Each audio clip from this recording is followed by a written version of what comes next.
Hello students, welcome to Vishnu IAS academy. ఈరోజు మనం వర్ధమాన్ సిరీస్లో భాగంగా నెక్స్ట్ వీడియో చూద్దాం. మనం నిన్న యూనియన్ బడ్జెట్ 2024-25లోని పార్ట్ 1 చూసాం. నెక్స్ట్ రిమైనింగ్ కూడా మనం ఈ సిరీస్ ఆఫ్ వీడియోస్లో చూద్దాం. ఓవరాల్గా ఈ సిరీస్ ఆఫ్ వీడియోస్ యూనియన్ బడ్జెట్లో అయ్యేసరికి మీకు బడ్జెట్ మీద ఫుల్ అండర్స్టాండింగ్ వస్తుంది. మెయిన్స్ పర్స్పెక్టివ్లో కానీ ప్రిలిమ్స్ పర్స్పెక్టివ్లో కానీ కంప్లీట్ ఎటువంటిదైనా మీరు ఆన్సర్ చేయడానికి వీలుంటుంది. Even Telangana group 2 prelims group 2కి ఇది ఎంతో యూజ్ అవుతుంది, రైట్? సో నిన్న మనం ఏం డిస్కస్ చేసాము, బడ్జెట్లోని ఈ ఇయర్ ఇంట్రడ్యూస్ చేసిన బడ్జెట్లో 9 ప్రయారిటీ ఏరియాస్ ఉన్నాయని చెప్పి, అందులోని ఫస్ట్ ప్రయారిటీ కింద అగ్రికల్చర్, నెక్స్ట్ ప్రయారిటీ కింద ఎంప్లాయ్మెంట్ చూస్తే, థర్డ్ ప్రయారిటీ ఏంటి అంటే గవర్నమెంట్ ఆఫ్ ఇండియాది inclusive human resource development and social justice.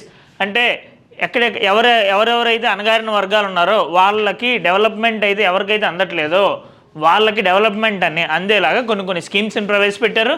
దాంతోపాటు సామాజిక న్యాయం కూడా జరిగేలా కొన్ని స్కీమ్స్ని తీసుకుని వచ్చారు.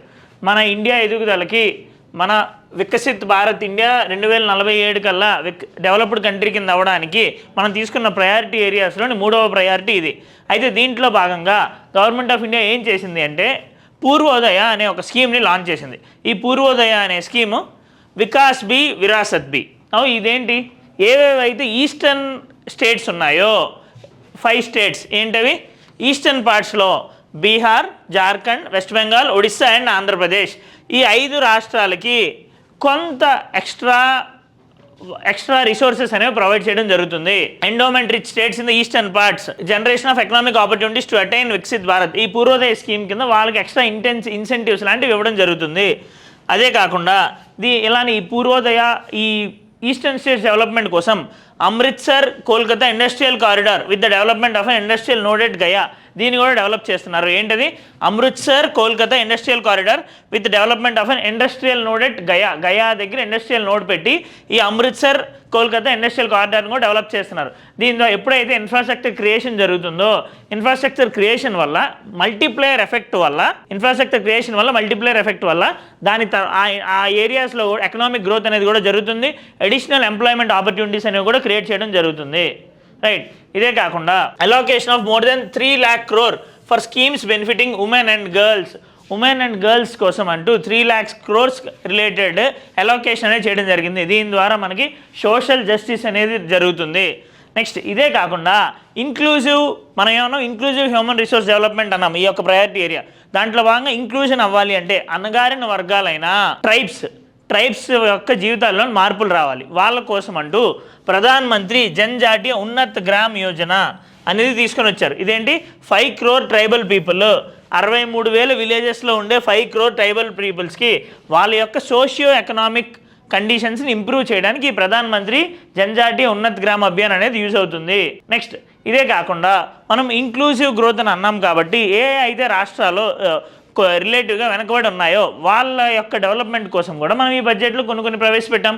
దానికి ఎగ్జాంపుల్గా మన ఆంధ్రప్రదేశ్ రీఆర్గనైజేషన్ యాక్ట్ ఏదైతే ఉందో మనకు తెలిసిందే. లాస్ట్ 10 సంవత్సరాలు జరిగినా సరే ఆంధ్ర యొక్క ఎదుగుదలలోని పెద్దగా మార్పులు రాలేదు. ఎందుకంటే అది రిలేటివ్గా వెనకబడింది.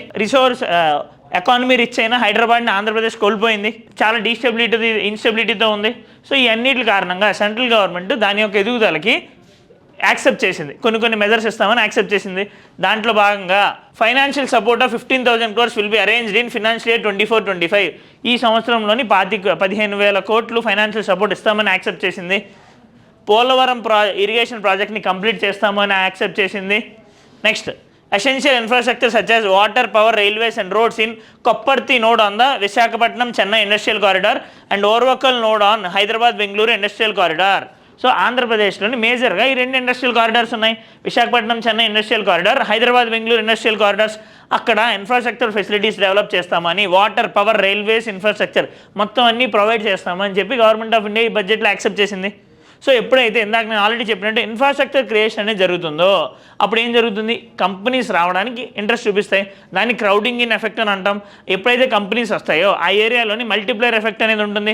కొత్త ఇండస్ట్రీస్ రావడం వల్ల ఎంప్లాయ్మెంట్ వస్తుంది, ఆ లోకల్ ఏరియాస్కి అడిషనల్గా ఇన్కమ్ అనేది వస్తుంది, ఓవరాల్గా గ్రోత్ అనేది వస్తుంది. సో దీనివల్ల ఇండస్ట్రియల్ కారిడార్స్ వల్ల మల్టిప్లైర్ ఎఫెక్ట్ అనేది, క్రౌడింగ్ ఇన్ ఎఫెక్ట్ అనేది జరుగుతుంది, రైట్? నెక్స్ట్ అది థర్డ్ ప్రయారిటీ అయితే మన గవర్నమెంట్ ఆఫ్ ఇండియా యొక్క 4th ప్రయారిటీ ఏంటి అంటే మ్యానుఫ్యాక్చరింగ్ అండ్ సర్వీసెస్. మ్యానుఫ్యాక్చరింగ్ సెక్టార్కి మరియు సర్వీసెస్ సెక్టార్కి కొన్ని ఎడిషనల్గా మనం బెనిఫిట్స్ ఇద్దాము అని అనుకుంటున్నారు. ఎందువల్ల అంటే మన అగ్రికల్చర్ చాలా ప్రాబ్లమ్స్ ఫేస్ చేస్తుంది. అగ్రికల్చర్లోని 18% జీడిపికి తోడ్పడుతుంటే 60%, around 55 to 60% of the population దాని మీద ఆధారపడి ఉన్నారు. లెక్క ప్రకారం అయితే 16% వాళ్ళ దగ్గర నుంచి జీడిపి వస్తే 16% పాపులేషన్ ఉండాలి. సో మన అగ్రికల్చర్లోని చాలా ప్రాబ్లమ్స్ ఉన్నాయి. డిస్గైజ్డ్ అన్ఎంప్లాయ్మెంట్ అనేది ఉంది. సో వాళ్ళకి ఆల్టర్నేట్ ఎంప్లాయ్మెంట్ మ్యానుఫ్యాక్చరింగ్ అండ్ సర్వీసెస్లో ప్రొవైడ్ చేస్తే అగ్రికల్చర్ యొక్క ప్రొడక్టివిటీ కూడా పెరుగుతుంది. ఆ డిస్గైజ్డ్ అన్ఎంప్లాయ్మెంట్ ప్రాబ్లం అక్కడ పోతుంది. మ్యానుఫ్యాక్చరింగ్ అండ్ సర్వీసెస్లో కూడా గ్రోత్ వస్తుంది అని అనుకుని మ్యానుఫ్యాక్చరింగ్ అండ్ సర్వీసెస్ సెక్టార్కి ప్రమోట్ చేద్దామని మన యూనియన్ గవర్నమెంట్ పూనుకుంది. దాంట్లో భాగంగా ఏం చేస్తున్నారు అంటే ఎంఎస్ఎంఈస్ని ఎప్పుడైతే ఇంప్రూవ్ చేస్తే మ్యానుఫ్యాక్చరింగ్ సెక్టర్ అనేది ఇంప్రూవ్ అవుతుంది. ఎందుకంటే ఎంఎస్ఎంఈస్ చాలామందికి జాబ్స్ అనేది ఇస్తుంది. దానికోసమని ఎంఎస్ఎంఈస్కి క్రెడిట్ గ్యారంటీ స్కీమ్ అనేది ఇచ్చింది. క్రెడిట్ గ్యారంటీ అంటే వాళ్ళు మనం ఏవైనా అప్పు తెచ్చినప్పుడు బ్యాంక్ నుండి ఎటువంటి కొలాటరల్ అనేది చూపించక్కర్లేదు. వాళ్ళకి ఎటువంటి ఆధారాలు లేకుండానే వాళ్ళకి లోన్ ఇస్తారు ఈ క్రెడిట్ గ్యారంటీ స్కీమ్ ద్వారా. దీనివల్ల వాళ్ళకి ఎక్స్ట్రా లోన్ అనేది వస్తుంది. New assessment model for MSME credit. MSME క్రెడిట్కి నార్మల్గా అందరిలాగా సిబిల్ స్కోర్ లాంటివి చూసి వాళ్ళకి ఏమైనా తక్కువ ఉంటే ఇవ్వలేకపోవడం కాకుండా వాళ్ళ కోసం అంటూ కొత్తగా ఒక అసెస్మెంట్ మోడల్ని క్రియేట్ చేద్దాం అనుకుంటున్నారు.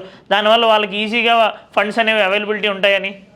Enhanced scope for mandatory onboarding in TReDS. Right, ఈ ట్రెడ్స్ అంటే ఏంటి? ఏవైతే ఎంఎస్ఎంఈస్కి రావాల్సిన డబ్బులు చాలా ఆగిపోయాయి. వాళ్ళు ఏమైనా సర్వీసెస్ కానీ గూడ్స్ కానీ ప్రొవైడ్ చేసిన తర్వాత వీళ్ళు సప్లై చేసిన తర్వాత తీసుకున్న వాళ్ళు మనీ ఇవ్వట్లేదు. సో ఆ మనీని ఈ ట్రెడ్స్ ప్లాట్ఫామ్ ద్వారా వాళ్ళు ఆ మనీని థర్డ్ పార్టీ దగ్గర నుండి తీసుకోవచ్చు అప్పు కింద. ఆ థర్డ్ పార్టీ ఆ ఒరిజినల్ బయర్ ఎవరైతే ఉన్నారో వాళ్ళ దగ్గర నుండి తీసుకుంటాడు. ఇలాగా వీళ్ళకి టెంపరీగా మనీ అనేది దొరుకుతుంది ట్రెడ్స్ ప్లాట్ఫామ్ ద్వారా. దీన్ని ఫుల్గా డెవలప్ చేస్తామంటున్నారు. ముద్రా లోన్స్. మనకి ముద్రా లోన్స్ అనేది తెలుసు. ఈ ముద్రా లోన్స్ ద్వారా మనం 50,000, 5 lakhs, 10 lakhs అనేది ఇవ్వడం జరుగుతుంది. శిశు, కిషోర్, తరుణ్ అనే కాంపోనెంట్స్ కింద. గవర్నమెంట్ ఆఫ్ ఇండియా ఏం చేస్తుంది అంటే ఈ 10 lakhs ఏదైతే ఉందో ముద్రా లోన్ కింద తరుణ్ కాంపోనెంట్ కింద దాన్ని 20 lakhs చేయడానికి యాక్సెప్ట్ చేసింది తరుణ్ కేటగిరీ కింద. MSME units for food irradiation quality and safety testing. ఎంఎస్ఎంఈస్ని ఈ ఫుడ్ క్వాలిటీ చెక్కింగ్లో కూడా ప్రమోట్ చేస్తామని చెప్తుంది. Credit support to MSMEs during stress period. ఏవైతే ఎంఎస్ఎంఈస్ స్ట్రెస్ఫుల్గా ఉన్నాయో, ఏవైతే ఆర్థికంగా ఇబ్బంది పడుతున్నాయో అలాంటి ఎంఎస్ఎంఈస్కి కూడా మళ్ళీ అవి తిరిగి నార్మల్ స్టేజ్కి వెళ్ళే వరకు government of India financial support ఇస్తామని చెప్తుంది. రైట్, ఇదే కాకుండా ఇంకా this manufacturing and services sector యొక్క ప్రమోషన్ కోసం ఇంకేం చేద్దాం అనుకుంటుంది అంటే మనం ఇప్పుడు దాకా ఎంఎస్ఎంఈస్ కోసం ఏం చేస్తుందో చూసాం. ఇంక ఇది కాకుండా రిలేటివ్గా manufacturing and services sector promotion కోసం ఇంకా ఎటువంటి మెజర్స్ తీసుకుంటుంది అంటే 12 industrial parks under the national industrial corridor development programme. కొత్తగా 12 ఇండస్ట్రియల్ పార్క్స్ని తీసుకొద్దాం అనుకుంటుంది. దేని కింద? National industrial corridor development programme కింద. Next, rural housing with dormitory type accommodation for industrial workers in PPP mode with viability gap funding support. ఏదైతే మనకు తెలిసిందే ఈ హౌసింగ్ అనేది అర్బన్ ఏరియాస్లోని చాలా కాస్ట్లీ. రెంట్ తీసుకోవాలంటే ఇప్పుడు విలేజ్ నుండి ఎవరైనా పర్సన్ వచ్చి వాళ్ళు ఇక్కడ నివసించాలంటే వాళ్ళకు వచ్చే డబ్బుల్లోని లేబర్కి చాలా వరకు డబ్బులు ఈ రెంట్కే పోతుంది. సో దానికోసమని గవర్నమెంట్ ఆఫ్ ఇండియా ఏమనుకుంటుంది అంటే రెంటల్ హౌసింగ్ని డార్మెటరీ టైప్లో, లార్జ్ టైప్లోని రెంటల్ హౌసెస్ క్రియేట్ చేద్దాము పీపీపీ మోడల్లో అని అనుకుంటుంది. దాని ద్వారా రెంట్ చాలా తక్కువ రెంట్కే నివసించడానికి స్కోప్ ఉంటుంది. ఆ డబ్బులను వాళ్ళు తర్వాత వేరే దగ్గర యూజ్ చేసుకోవచ్చు. క్రిటికల్ మినరల్ మిషన్స్ అనేది స్టార్ట్ చేద్దాం అనుకుంటుంది. క్రిటికల్ మినరల్స్ అనేది ఇప్పుడు బాగా యూసేజ్లో ఉంది. మనకి ఎలక్ట్రిక్ వెహికల్స్లో కానివ్వండి, సెమీ కండక్టర్లో కానివ్వండి, ఈ క్రిటికల్ మినరల్స్ అనేది చాలా ఇంపార్టెంట్. సో ఈ క్రిటికల్ మినరల్స్ మిషన్ ద్వారా ఎడిషనల్ ఎంప్లాయ్మెంట్ క్రియేట్ చేయడానికి కూడా స్కోప్ ఉంటుంది. Next, strengthening of the tribunal and appellate tribunals to speed up insolvency resolution. Tribunals, appellate tribunals కూడా స్ట్రెంథన్ చేస్తే ఏవేవైతే ఎంఎస్ఎంఈస్ కానీ ఇండస్ట్రీస్ కానీ గొడవల్లో ఉన్నాయో ఆ గొడవలు సాల్వ్ చేయొచ్చు ఈజీగా. సో దాని ద్వారా ఒకవేళ ఏవైనా ఇంటలెక్చువల్ ఇన్సాల్వెన్సీ దాంట్లో ఉన్నా సరే, ఈ ఐపీ దాంట్లో ఉన్నా సరే వాళ్ళని కూడా ఈజీగా మనము రిజాల్వ్ అనేది చేయడానికి అవుతుంది. దాని ద్వారా ఫర్దర్గా బిజినెస్ అనేది చేయడానికి స్కోప్ ఉంటుంది. రైట్, సో ఇలాగా మ్యానుఫ్యాక్చరింగ్ అండ్ సర్వీసెస్ సెక్టార్ని బెటర్ చేయడానికి గవర్నమెంట్ ఆఫ్ ఇండియా ఇటువంటి డిఫరెంట్ మెజర్స్ అనేవి తీసుకుంటుంది. అయితే ఇంకొకటి కూడా ఇందులో ఏంటి, ఈ ప్రయారిటీ సెక్టర్లో ఇంకొకటి వాళ్ళు ఏం పెట్టారు అంటే మనం నిన్న డిస్కస్ చేసాం. Pradhan Mantri package, PM's package కింద 5 స్కీమ్స్ని తీసుకొచ్చారని మనం చెప్పాం. అందులో భాగంగా ఈ 5th స్కీమ్ ఏంటి అంటే ఇంటర్న్షిప్ ఆపర్చునిటీస్. ఏంటి internship opportunities? Scheme for providing internship opportunities in 500 top companies to 1 crore youth. 1 కోటి మంది విద్యార్థులకి టాప్ 500 కంపెనీస్లోని ఇంటర్న్షిప్ ఫెసిలిటీస్ అనేది ప్రొవైడ్ చేయడం జరుగుతుంది. ఇంటర్న్షిప్ ఫెసిలిటీస్ వస్తే వాళ్ళకి స్కిల్ డెవలప్మెంట్ వస్తుంది. స్కిల్లింగ్ ఎప్పుడైతే వస్తుందో వాళ్ళకి ఫర్దర్గా జాబులు తీసుకోవడానికి కూడా స్కోప్ ఉంటుంది. ఈ ఇంటర్న్షిప్ చేసిన వాళ్ళని ఆ కంపెనీస్ తర్వాత రిక్రూట్ కూడా చేసుకోవచ్చు. సో ఇలాగా మ్యానుఫ్యాక్చరింగ్ అండ్ సర్వీసెస్ యొక్క డెవలప్మెంట్కి కూడా ఈ Pradhan Mantri ప్యాకేజ్లోని 5th scheme use అవుతుంది. రైట్. సో ఇది 4th priority of the government. Next 5th priority ఏంటి అంటే అర్బన్ డెవలప్మెంట్. అర్బన్ డెవలప్మెంట్ కూడా ఎంతో ఇంపార్టెంట్. ఎందుకంటే 2036 కల్లా around 60% of the people urban ఏరియాస్కి వచ్చేస్తారు అని అంటున్నారు. మనకు తెలిసిన చాలా రూరల్ అర్బన్ మైగ్రేషన్ అనేది ఎంతో పెరిగింది. ఇలాంటి సిచ్యువేషన్లో అర్బన్ ఏరియాస్లో చాలా ప్రాబ్లమ్స్ ఉన్నాయి. స్లమ్ డెవలపర్స్ చాలా ఇబ్బందులు పడుతున్నారు. మనం చూస్తున్నాము చాలా ఈ అర్బన్ ఫ్లడ్డింగ్ లాంటి సినారియోస్ ఉన్నాయి. సో ఇలాంటి ప్రాబ్లమ్స్ అన్నింటినీ సాల్వ్ చేయడానికి అర్బన్ డెవలప్మెంట్ అనేది చాలా స్ట్రాటజిక్గా చేయడానికి గవర్నమెంట్ ఆఫ్ ఇండియా డెసిషన్ తీసుకుంది. దాంట్లో భాగంగా కొన్ని మెజర్స్ తీసుకుంది. ఏంటి అంటే అర్బన్ డెవలప్మెంట్ కోసం stamp duty, encouraging states to lower stamp duties. Stamp డ్యూటీస్ని తగ్గించమని గవర్నమెంట్ ఆఫ్ ఇండియా అడుగుతుంది స్టేట్ గవర్నమెంట్ని. ఎప్పుడు ఉమెన్ పేరు మీద కనుక ఏదైనా ల్యాండ్ కానీ ప్రాపర్టీ కానీ రిజిస్ట్రేషన్ చేస్తే అలాంటి వాటికి స్టాంప్ డ్యూటీ తగ్గించమని అడుగుతుంది. రైట్. ఎందుకంటే అప్పుడు ఇంక్లూజివ్ డెవలప్మెంట్ అనేది అవుతుంది, సోషల్ జస్టిస్ కూడా జరుగుతుంది. Next street markets. Envisaging a scheme to develop 100 weekly haats or street food hubs in select cities. ఈ స్ట్రీట్ మార్కెట్స్ని కూడా ఆర్గనైజ్ చేద్దాం అనుకుంటుంది. దీని ద్వారా స్ట్రీట్ వెండర్స్ ఎవరైతే ఉన్నారో, తోపుడు పల్లి వాళ్ళు ఎవరైతే ఉన్నారో, చిన్న చిన్న ఫాస్ట్ ఫుడ్ సెంటర్ వాళ్ళు ఎవరైతే ఉన్నారో వాళ్ళకి కూడా యూజ్ అవుతుంది. Transit oriented development. This transportation ద్వారా డెవలప్మెంట్ని కూడా ప్రమోట్ చేద్దాము అని ఎలా చేద్దాం అనుకుంటున్నారు? Plans for 14 large cities with the population of over 30 lakhs. ఈ ట్రాన్సిట్ ఓరియంటెడ్ డెవలప్మెంట్ని మెట్రోస్ లాంటివి ఏమైనా డెవలప్ చేయాలి అని మొత్తం 30 lakhs కన్నా ఎక్కువ పాపులేషన్ ఉండే 14 సిటీల్ని సెలెక్ట్ చేసుకున్నారు ఈ ట్రాన్సిట్ ఓరియంటెడ్ డెవలప్మెంట్ ప్రోగ్రామ్ కింద. ఈ అన్నిటికన్నా ముఖ్యంగా వాటర్ మేనేజ్మెంట్ అనేది చాలా ఇంపార్టెంట్. ఎందుకంటే మనం చూస్తున్నాం హైదరాబాద్ లాంటి ఏరియాస్లో కూడా వాటర్ స్కేర్సిటీ అనేది చాలా ఎక్కువగా ఉంది. సో ఈ వాటర్ స్కేర్సిటీ ప్రాబ్లమ్ని కూడా హ్యాండిల్ చేయడానికి వాటర్ మేనేజ్మెంట్ లాంటివి మనం తీసుకొని వస్తున్నాం. Promote water supply, sewage treatment and solid waste management projects services for 100 large cities through bankable projects. 100 large సిటీస్లోని ఈ వాటర్ మేనేజ్మెంట్ కోసం గవర్నమెంట్ ఆఫ్ ఇండియా ఫండింగ్ అనేది ఇస్తుంది.